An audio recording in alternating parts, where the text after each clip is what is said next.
Bom dia, boa tarde, boa noite para você que está me assistindo. Hoje vamos falar sobre um fenômeno que vem se alastrando em proporções avassaladoras. Tudo começa com um simples transmissor. Uma pessoa que passa para o seu grupo familiar, que espalha para sua comunidade e rapidinho temos um grande número de pessoas contaminadas. Parece até o espalhamento de um vírus. E na verdade, esse fenômeno é uma espécie de vírus. Eu estou falando das fake news em um processo eleitoral. Essa divulgação de boatos e notícias falsas é letal para a democracia. Acaba com a reputação de pessoas idôneas, esconde a verdade sobre candidatos mal intencionados e no final todo mundo leva tempo para se curar dos efeitos. Então vamos combinar o seguinte? Tudo que você receber, verifique, confira a fonte, consulte as agências de checagem. Quem espalha fake news prejudica outras pessoas, a si mesmo e pode estar cometendo um crime. Se for fake news, não transmita. Justiça eleitoral, a justiça da democracia.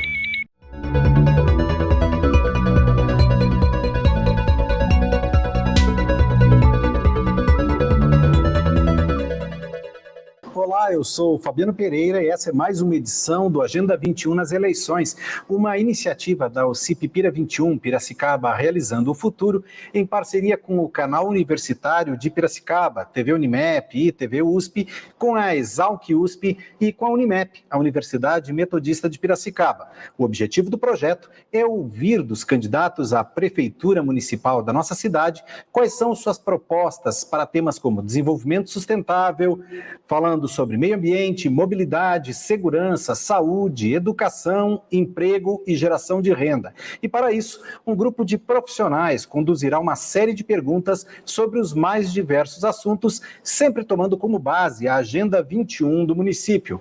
Essas perguntas, e essa agenda, na verdade, ela foi elaborada de forma colaborativa por diversos atores sociais sob a coordenação da OCIP Pira 21. O programa está dividido em 3 blocos de 10 minutos, tendo, portanto, a duração total de 30 minutos. Para me acompanhar nesta conversa, eu tenho o prazer de convidar o jornalista Caio Albuquerque, da Divisão de Comunicação da Escola Superior de Agricultura Luiz de Queiroz, a Exalc, no campus da USP em Piracicaba.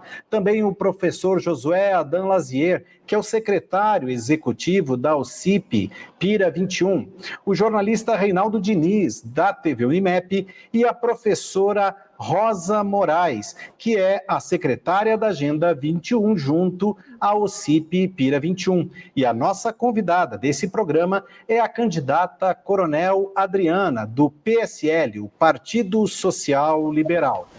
Coronel Adriana, obrigado por aceitar o nosso convite para participar do Agenda 21 nas eleições. Eu gostaria de começar lhe abrindo a palavra para que a senhora possa fazer a sua saudação e as suas considerações iniciais. Por favor.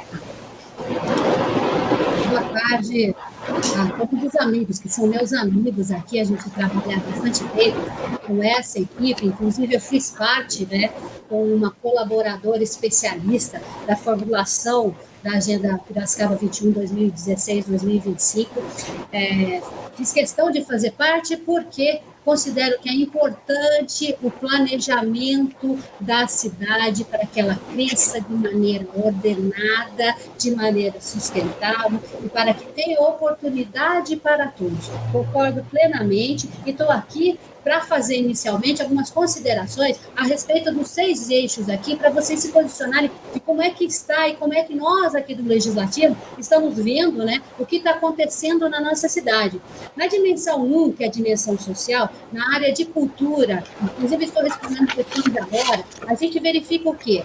Há uma gama enorme de pessoas produzindo cultura na cidade, mas isso fica centralizado. Isso não chega para a nossa população dos bairros. E a gente acabou de responder um questionamento da EPTV a respeito disso. Na questão da educação, que também faz parte da dimensão social, a gente tem visto o quê?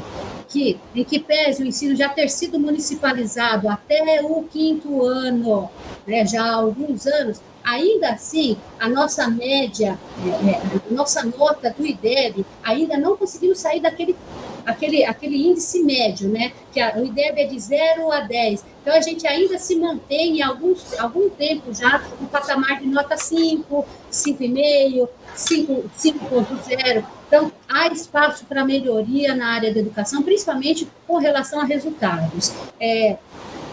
Na questão de equidade e justiça social, a gente vê que há problemas também, por quê? Porque se aumentou muito o número de favelas na nossa cidade, né, de comunidades aí sem nenhum tipo de infraestrutura. Hoje temos 52 favelas no município e há que se adotar providências para resolver essa questão.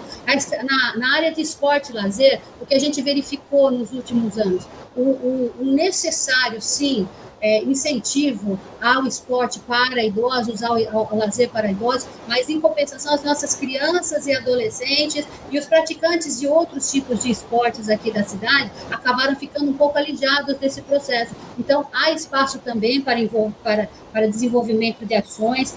Na questão de segurança pública, teve que haver vontade política com a minha vinda aqui para a Câmara para a gente conseguir começar a melhorar a estrutura da segurança pública, que a gente já falava lá em 2013. Na questão da dimensão econômica, Piracicaba hoje, que é a segunda dimensão, Piracicaba hoje exporta 2,6 bilhões de dólares, e vou comparar com um município muito próximo, que é Jundiaí, que tem mais ou menos a mesma população. Jundiaí exporta 500 milhões de dólares. Só que esse dinheiro gera riqueza, só que esse movimento de exportação está gerando investimento, está gerando melhoria do PIB do município. A gente observou que não. Segundo dados do Invest São Paulo, o PIB de Jundiaí é quase o dobro de Piracicaba.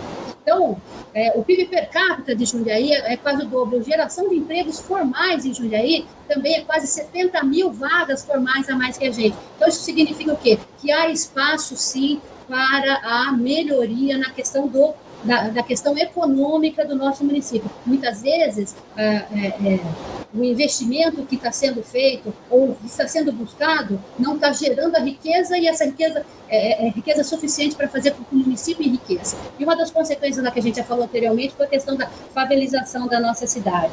Nós vimos aqui, que foi um objeto de estudo nosso, a questão do turismo, que não foi realmente favorável para a cidade, a unificação das secretarias de turismo, sob a minha ótica, com a Secretaria de Cultura, o turismo ficou relegado ao segundo plano, e ele é um gerador de emprego na nossa cidade.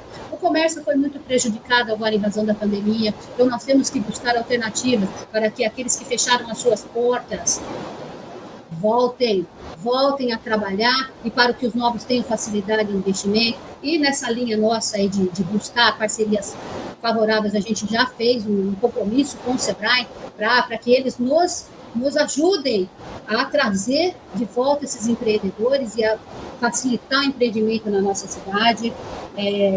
Na dimensão ambiental, o que a gente viu nesses 4 anos aqui na Câmara, nós vimos diversos projetos aqui no município, em áreas, na principal área de produção hídrica da nossa cidade. Por quê?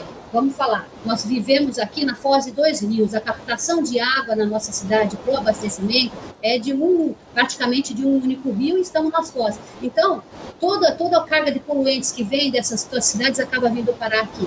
Nós temos que ter alternativa hídrica para a nossa cidade. E a nossa alternativa está aqui na região do Paudalinho, na região do Marins, do Córrego do Marins, que é o nosso principal produtor. E hoje a gente verifica o quê? Excessiva ocupação urbana dessas áreas, inclusive incentivada por programas sociais. A gente tem outras áreas que podem ser construídas, habitação de baixa renda. A gente não precisa simplesmente aterrar grande número de nascentes, como a gente tem visto aí. Então, também há oportunidade de melhoria na área ambiental.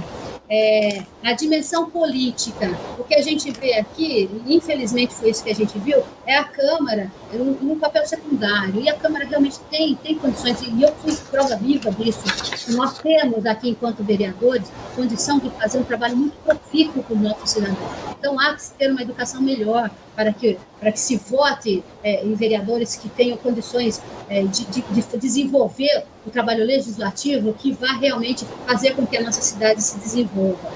Na dimensão urbana, que é muito sério, né, a questão da favelização, que a gente já falou para vocês, no último mandato a gente viu um crescimento do perímetro urbano da cidade, quase 10%. E isso fez o quê? Encareceu a nossa cidade. Hoje ela está praticamente quase que inviável, né? Quase que inviável financeiramente falando. Por quê? quando você amplia o perímetro urbano e autoriza a construção de mais e mais empreendimentos habitacionais nas franjas da cidade, encarece o transporte, encarece o fornecimento de água, encarece o fornecimento de energia, as escolas daqui do centro acabam ficando vazias e você vai tendo que construir mais e mais escolas em bairros mais afastados. Isso significa o quê? Que o planejamento foi ruim. Por quê? Porque os vazios urbanos aqui em Piracicaba são enormes. Então, há formas da gente inserir as pessoas carentes, é a forma da gente colocar as pessoas mais próximas aqui para evitar esse encarecimento na cidade. Então, esse é o primeiro posicionamento para vocês observarem o que a gente viu nesses 4 anos de Câmara, além da nossa experiência na polícia, para ver que em tudo há a possibilidade de melhoria, sim. Obrigada, Fabiana. Obrigado, Coronel. Nós vamos agora, então, para o nosso primeiro intervalo e voltamos, então, para o segundo bloco, onde a nossa bancada passará a fazer algumas perguntas para a Coronel Adriana sobre o seu plano de governo. Não saia daí, nós já voltamos.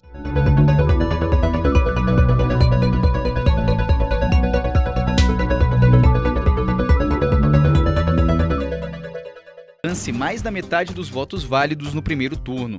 Nas demais cidades, quem vencer o primeiro turno, independentemente da quantidade de votos, é o eleito. O candidato à prefeitura precisa formar uma chapa indivisível com um candidato a vice, que vai chefiar a prefeitura em caso de afastamento do titular.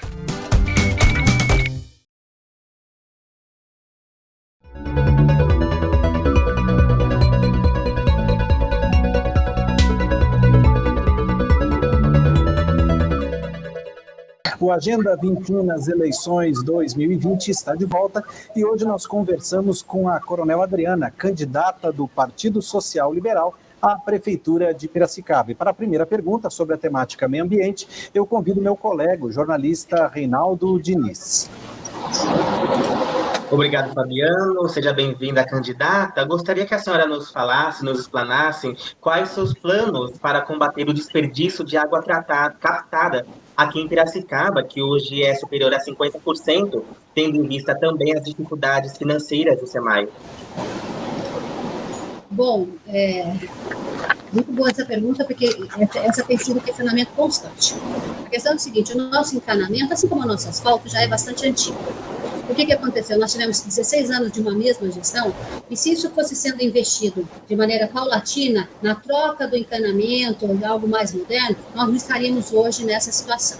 Nós contratamos uma agência reguladora de saneamento, e mesmo com a contratação dessa agência, não houve essa preocupação em fazer planos para o combate à perda de água. E agora nós vamos ter que correr atrás do prejuízo. Isso é fato e é uma necessidade. Não dá para a gente simplesmente permitir que 46% de tudo que a gente produz de água seja jogado fora. O cidadão paga muito caro por isso. Então nós vamos ter que investir sim. O SEMAI não é deficitário. O SEMAI todo ano ele encerra o seu ano fiscal com superávit, e ele tem condição de investir sim. O que há é a despreocupação com o planejamento futuro da cidade. E isso não foi só nessa questão. Isso também aconteceu com a expansão urbana, né, com falta de adutoras, com falta de reservatórios, e nós vamos ter que investir. E nós vamos cobrar esse investimento do SEMAI, sim, porque tem dinheiro, viu? Não é verdade que ele está deficitário, não. Obrigado, Coronel. Vou passar agora a palavra para o meu colega, o jornalista Caio Buquerque. Obrigado, Fabiano. Coronel Adriana, o mundo inteiro discute a questão climática e a necessidade de ações para combater o aquecimento global. Como é que a senhora acredita que Piracicaba deve agir nos próximos anos para minimizar o impacto localmente? Bom, o que eu considero que seja importante, hoje 60% da nossa área rural ela é ocupada com cana-de-açúcar, mas nós temos grandes extensões de área rural que estão limpas, sem nenhum tipo de produção. E muito mais grave que isso, vários produtores rurais deixaram de produzir e acabam loteando, principalmente as áreas de APP, com aqueles loteamentos irregulares que a gente fala, que hoje são 250, e para ter renda. Então, o que nós temos que fazer? Nós temos que estimular, sim, ensinando o nosso produtor, porque ele desconhece, ensinando o produtor que ele pode receber créditos de carbono se ele fizer investimento em replantio de mata nativa, se ele fizer investimento em áreas de plantio de árvores, e ele pode receber por isso. Nós temos que também orientar o nosso produtor rural que ele não precisa aterrar suas nascentes, que ele pode fazer um sistema de conservação de nascente. Por quê? Porque há dinheiro público sendo investido nisso e ele pode ter lucro. O que hoje acontece com o nosso produtor rural é que ele não tem essa noção. E muita gente deixa suas áreas ali limpas sem produzir nada e sem receber créditos por isso e acabam loteando. Isso tem que ser acabado. Isso na nossa cidade realmente é um problema muito grave que a gente tem que resolver para justamente colaborar, fazer a nossa parte na parte de redução das temperaturas na nossa cidade. Obrigado, Coronel. Eu gostaria agora de convidar a professora Rosa Moraes para uma pergunta sobre planejamento.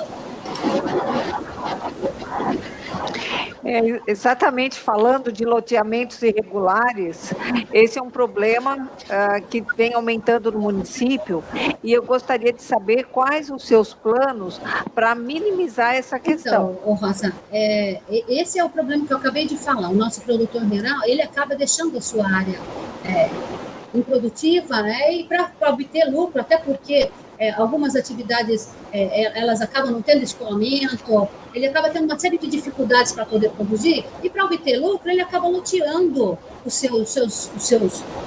suas fazendas, vários sítios, várias fazendas sendo loteadas aí de maneira irregular. Então, o que a gente tem que fazer é intensificar realmente a fiscalização. Por quê? Porque a partir de 2016 não vai mais ser possível regularizar essa área.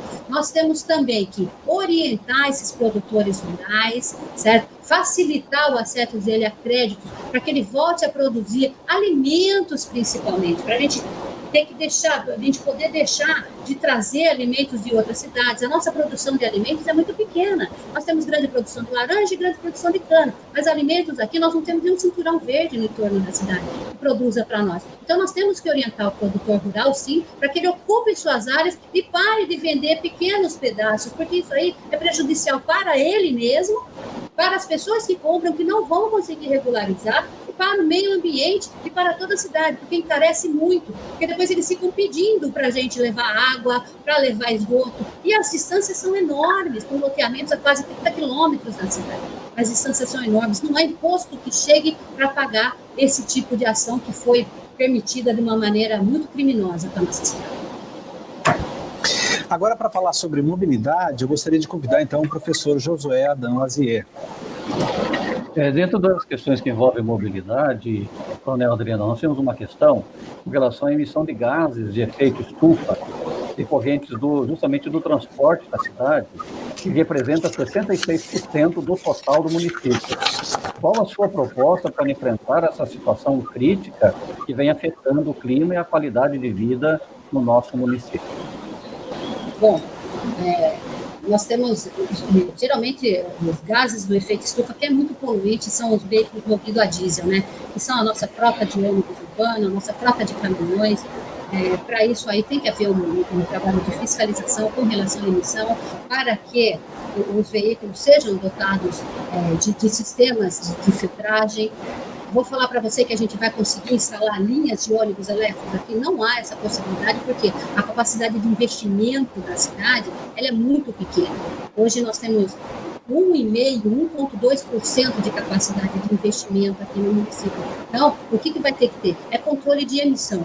Controle de emissão de gás carbônico, principalmente na nossa frota de veículos, que a gente vê que não há nenhum tipo de trabalho nessa área. A CETESB deixa bastante a desejar nessa parte de fiscalização, e não só de emissão por veículos, também de várias empresas aqui que emitem e acaba ficando sem a fiscalização. E a gente já sabe, todo mundo sabe que existem sistemas de filtragem que com certeza conseguem diminuir essas emissões, mas isso não é feito. Esse trabalho de fiscalização não é feito e é uma necessidade também.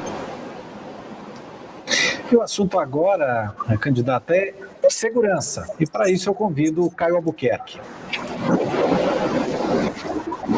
Bom, embora a responsabilidade pelo policiamento, investigação dos crimes, seja do governo estadual, a sociedade entende que a prefeitura poderia ter uma maior participação para melhorar a segurança e reduzir os impactos dos crimes decorrentes, por exemplo, do tráfico de drogas, da violência contra a mulher e contra as crianças e também aqueles relacionados ao patrimônio. Na sua opinião, como é que o governo municipal poderia colaborar nesse sentido? Vamos falar de violência contra a criança. Eu pretendo fazer o pronto atendimento infantil e para a gente realmente ter números e poder fazer políticas públicas que atendam às necessidades onde elas realmente existam, nós vamos colocar no pronto atendimento infantil o plantão do Conselho Tutelar. Ao invés de eles ficarem lá na sede dos Conselhos Tutelares, eles vão acompanhar os casos em loco e vão nos relatar, para que a gente saiba onde está acontecendo as situações de violência e possa ali propor políticas públicas para tirar aquelas crianças e suas famílias da situação de violência. Certo? O poder público municipal, além disso, ele pode investir em iluminação pública, que em vários locais ele é extremamente deficitário, em limpeza e em conservação da cidade, porque o mato alto, a falta de luz, locais degradados levam à prática de crime, e isso é função do poder público municipal também resolver. A gente pode investir mais na Guarda Civil, dando mais poderes de fiscalização para diversas áreas da Guarda Civil, porque hoje a Guarda Civil tem poder de polícia, né? Por força da Lei 13.077, eles têm poder de polícia e podem sim colaborar muito na parte de fiscalização, na parte de policiamento ostensivo. Nós podemos aumentar o efetivo da guarda, sim, porque durante muito tempo ela ficou sem nenhum concurso e vários guardas civis se aposentaram. A gente pode instituir um sistema de polícia comunitária para a Guarda Civil, sim, para que a Guarda Civil deixe de ser uma mini PM e passe a ser uma polícia do município, que atenda às necessidades do município. Com relação à violência contra a mulher, a gente pode, por exemplo, e eu pretendo fazer isso, colocar uma sede decente da Delegacia de Defesa da Mulher. Porque o sistema de defesa da mulher fala lá que a mulher vítima de violência, ao chegar na delegacia, ela terá uma equipe multidisciplinar para fazer os encaminhamentos dela, para poder retirá-la daquela situação e protegê-la daquela situação de violência. E hoje a gente nem isso consegue fazer. Por quê? Porque a sede aqui não permite. E não há um comprometimento da atual gestão com essa causa, isso é verdade. O que a gente conseguiu recentemente foi comprar vagas numa casa-abrigo em outro município, mas parou nisso. Então, há sim muita possibilidade de melhoria na área de segurança pública e nós temos N propostas para isso. Obrigado, Coronel Adriana. Nós vamos para um rápido intervalo, mas já voltamos.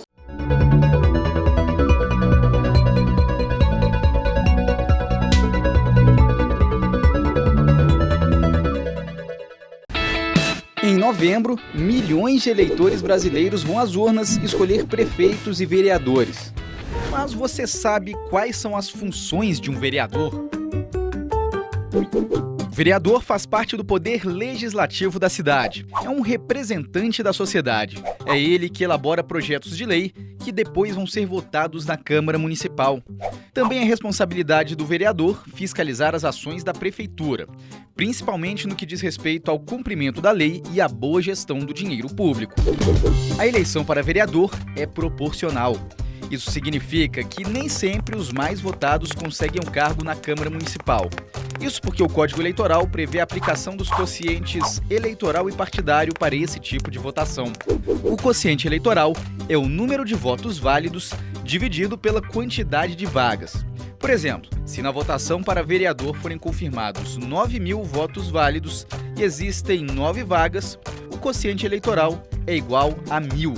Para saber o quociente partidário, é só pegar a quantidade de votos recebidos por todos os candidatos do partido e dividir pelo quociente eleitoral.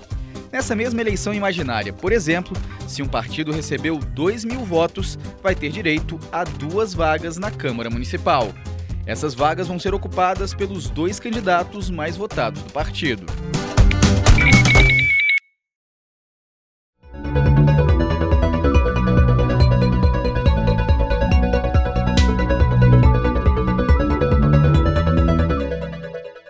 O Agenda 21 nas eleições 2020 está de volta hoje conversando com a candidata do Partido Social Liberal, a Coronel Adriana, e nesse bloco nós começamos então falando sobre geração de emprego e renda. Eu convido então o meu colega o jornalista Reinaldo Diniz para conduzir a sua pergunta.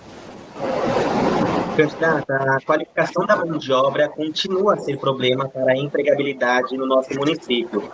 Empregabilidade essa, lembro que foi duramente afetada pelos efeitos da pandemia. Então, com isso, candidata, quais as suas ações para capacitar as pessoas dentro das expectativas de empregos locais? Bom, nós temos vários centros de capacitação de jovens aqui. Nós temos FATECs, nós temos as ETECs, são todas do governo do estado, funcionam muito bem, fazem um trabalho excelente. Nós temos o Sistema S, que faz trabalho de capacitação. Então, eu acho que, com relação ao investimento em novos centros de capacitação, eu considero que está bom. O que a gente precisa é, depois da capacitação, conseguir um emprego que nos voltem, principalmente para o nosso jovem para o primeiro emprego. E o que a gente vai fazer? Fizemos a parceria com o SEBRAE para a gente instituir um pouco-tempo do empreendedor, para que aqueles que fecharam as suas portas tenham facilidade aí para reabrir, e para aqueles que pretendem abrir seus empreendimentos nas cidades tenham mais facilidade. Nós também vamos incentivar empresas que recebam esse jovem no primeiro emprego. Nós vamos dar incentivo para essas empresas, sim, porque é uma necessidade. O nosso menino e a nossa menina têm que trabalhar. Nós colocaremos também nas concessões públicas, isso é importante. As pessoas, quando forem receber cessão de serviço público, que elas tenham a obrigatoriedade de contratar jovens, em especial os nossos jovens em situação de vulnerabilidade social. Essa é um programa de inclusão social muito positivo, e que a gente vai tentar. Vamos empregar dinheiro público, sim, mas você vai dar retorno em emprego para o jovem da nossa cidade. Obrigado. Candidata, falando agora sobre saúde, eu convido o professor Josué Adão Lazier para conduzir a sua pergunta. Candidata Coronel Adriana, a falta de médicos e técnicos da área de saúde e a oferta de medicamentos e de exames especializados é uma realidade na saúde pública. Quais seus planos para proporcionar um atendimento digno à população de Piracicaba? Eu diria que nós não temos grandes problemas com estrutura, doutor Josué. Nós temos problemas sim, com gestão da saúde. A gente emprega o dobro do valor constitucional lá. A gente emprega 30% do nosso orçamento em saúde. E ainda assim a gente não consegue resultados. Todo mundo que fala com a gente fala dessa questão do atendimento. O que eu vejo? Há uma falta de empatia muito grande do poder público com os seus funcionários e com o cidadão que faz uso do sistema do SUS. A gente chega lá, o atendimento é no grito, as pessoas têm que ficar chamando o nome, todo aquele barulho, aquele mal-estar que existe. As pessoas têm medo de ir para as unidades de pronto atendimento, de ficar lá aguardando internação. Isso são medidas simples e que podem ser arrumadas rapidamente e que vão evitar o embate. Uma delas é colocar o atendimento por senha, né? Por senha, para que as pessoas, ao serem chamadas, saibam para onde ir, sejam direcionadas, como é feito nos planos de saúde aí, e que melhora muito a qualidade do atendimento. A individualização das unidades, dos leitos da unidade de pronto atendimento também, da UPA, é uma necessidade, porque são pessoas que ficam ali nas enfermarias, vendo toda a sorte de doenças ali, todas juntas aguardando internação. Isso provoca medo no cidadão. E isso gera toda essa gama de reclamações que a gente vê. Então, ações simples como individualização dos leitos de UPA, cadeira decente para o acompanhante sentar e acompanhar o seu idoso, a sua criança, são medidas muito simples e que melhoram. Outra coisa que a gente quer fazer, e nós vamos melhorar a rotina de entrada para evitar essa demora na consulta. A rotina de entrada lá no PSF, até o final, na cirurgia ou no tratamento, nós vamos rotinizar melhor isso aí, para que não tenha o retorno da pessoa 3 vezes para o mesmo ambiente, como acontece hoje. Demora demais, e coisa que é para ser rápido. A gente viu esse sistema no Ilumina ser empregado e funciona muito bem. Não sei se vocês conhecem lá, mas vão lá ver para você ver. O cidadão é super bem tratado e é um serviço público, tão público quanto o nosso UPA. Então, por que a gente não consegue fazer no município? Nós vamos fazer sim. Obrigado, candidata. Agora o assunto é educação, e com a palavra a professora Rosa Moraes. Coronel Adriana, no início das suas considerações iniciais, né, a senhora colocou a questão da necessidade de melhoria na educação pública do município. Então, eu gostaria de saber quais os seus planos, como que a senhora pretende melhorar o sistema que nós temos hoje? Bom, o que eu considero que é importante, a gente ter uma noção da verdade sobre os nossos índices, então eu vou incentivar muito que mais alunos participem do sistema de verificação de aprendizado, que é o IDEB e os outros sistemas existentes aí. Por quê? Porque hoje é tudo por amostragem, então a gente não tem uma real noção da verdade sobre os índices nossos. Outra coisa que os professores reclamam muito, além de ter essa real noção da realidade, para a gente verificar onde está o gargalo, o que a gente precisa fazer para melhorar, além disso aí, nós temos que fazer um sistema que os professores reclamam muito, e os diretores também, de maior rapidez no atendimento das necessidades, vazamento de água no teto das escolas, um banheiro quebrado, um equipamento que não funciona, demora muito, né? Nós temos que investir na melhoria da qualidade também, né? Já pensando na questão nutricional das nossas crianças, na melhoria da qualidade da merenda escolar. Então, nós temos que buscar empresas que forneçam, mas que garantam a qualidade da merenda escolar, que os alunos estejam bem alimentados. Nós temos que instituir também, Rosa, um contraturno nas escolas, para que as nossas crianças pratiquem esportes, pratiquem outras atividades, né, que complementem a parte da educação e que fiquem mais tempo sob a guarda do município. Então, há uma série de ações que a gente pretende fazer, mas em especial eu queria, e isso é um sonho meu, desde capitão da PM lá, que a gente fala, trazer as crianças até o 9º ano para o ensino municipal, para que elas fiquem sob a guarda do município até o 9º ano. E eu pretendo fazer isso aí paulatinamente, né? Para quê? Porque aumentou agora as verbas do Fundeb, e a verba do Fundeb, ela vem para onde é desenvolvida a educação. E a gente tem essa intenção, sim, para que essa criança fique até o 9º ano nas asas do município, bem orientadas, para que ela vá lá para a parte do ensino profissionalizante melhor preparada. Que é aquilo que se quer, o ensino fundamental que prepare e deixe essa criança pronta para ir lá, já adolescente, buscar a profissionalização, depois buscar uma universidade após o ensino médio. Então, a gente quer realmente ser um modelo para o país em termos de educação, de fato. E não só uma única escola como a gente vê hoje, né? O total das escolas tendo o mesmo padrão de qualidade de ensino. Nós agradecemos a candidata Coronel Adriana por aceitar o nosso convite para participar do Agenda 21 nas eleições. E eu gostaria agora, candidata, que a senhora, então, em 1 minuto, né, se dirigisse aí à população de Piracicaba, aqueles que nos assistem, com as suas considerações finais. A palavra é sua, por favor. Povo de Piracicaba, nós viemos para disputar, sim, essa eleição. Viemos, sim, porque temos condição e sabemos os gargalos que existem e sabemos que é possível fazer melhor para a nossa cidade. E eu espero realmente que vocês vão votar, porque é o que se observa muito, as pessoas não querem nem ir votar. Nós temos que votar, porque nós é que faremos a diferença na vida da cidade. Se a gente não vai, se a gente deixa de exercer o nosso direito, alguém vai exercê-lo por nós, e nem sempre serão as melhores pessoas que estarão lá, né, para poder resolver os problemas que vocês enfrentam aí no dia a dia. Então, gente, vamos votar, vamos participar, vamos acompanhar seus candidatos, né? Vamos divulgar os seus candidatos da maneira mais positiva possível. Por quê? Porque é importante que todo cidadão participe do maior ato de democracia que a gente tem, que é a eleição. Eu gostaria muito de contar com todos os senhores votando na próxima eleição, para que a gente escolha bem quem vai gerir a nossa cidade nos próximos 4 anos. Por quê? Hoje a gente já viu que há problemas e que precisam, né? Vocês tiveram a oportunidade aqui de problemas sérios e que precisam ser resolvidos na nossa cidade. Então, conto com a participação de todos os senhores aí no próximo pleito eleitoral. Por quê? Porque é o nosso dever.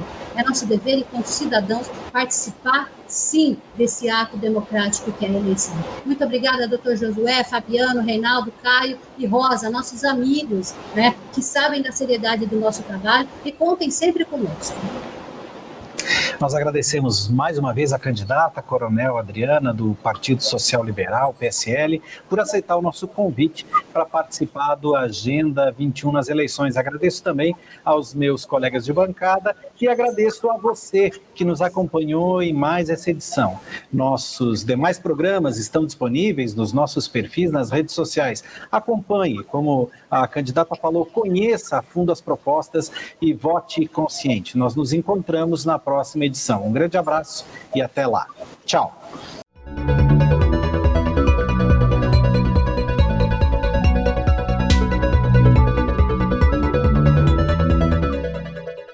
Bom dia, boa tarde, boa noite para você que está me assistindo. Hoje vamos falar sobre um fenômeno que vem se alastrando em proporções avassaladoras. Tudo começa com um simples transmissor. Uma pessoa que passa para o seu grupo familiar, que espalha para sua comunidade e rapidinho temos um grande número de pessoas contaminadas. Parece até o espalhamento de um vírus. E na verdade, esse fenômeno é uma espécie de vírus. Eu estou falando das fake news em um processo eleitoral.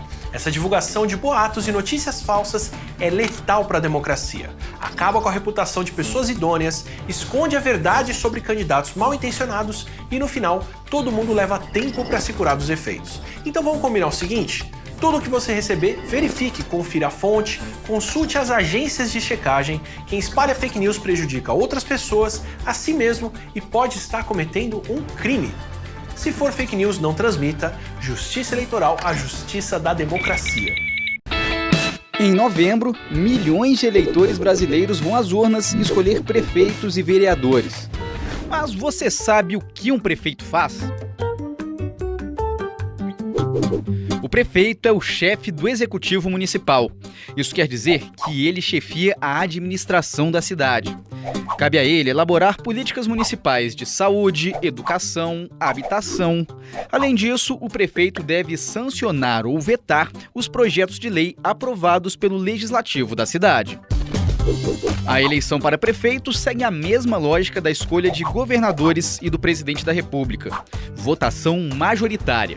Em municípios com mais de 200 mil eleitores, a escolha pode ser feita em 2 turnos caso um candidato não alcance mais da metade dos votos válidos no primeiro turno. Nas demais cidades, quem vencer o primeiro turno, independentemente da quantidade de votos, é o eleito. O candidato à prefeitura precisa formar uma chapa indivisível com um candidato a vice, que vai chefiar a prefeitura em caso de afastamento do titular.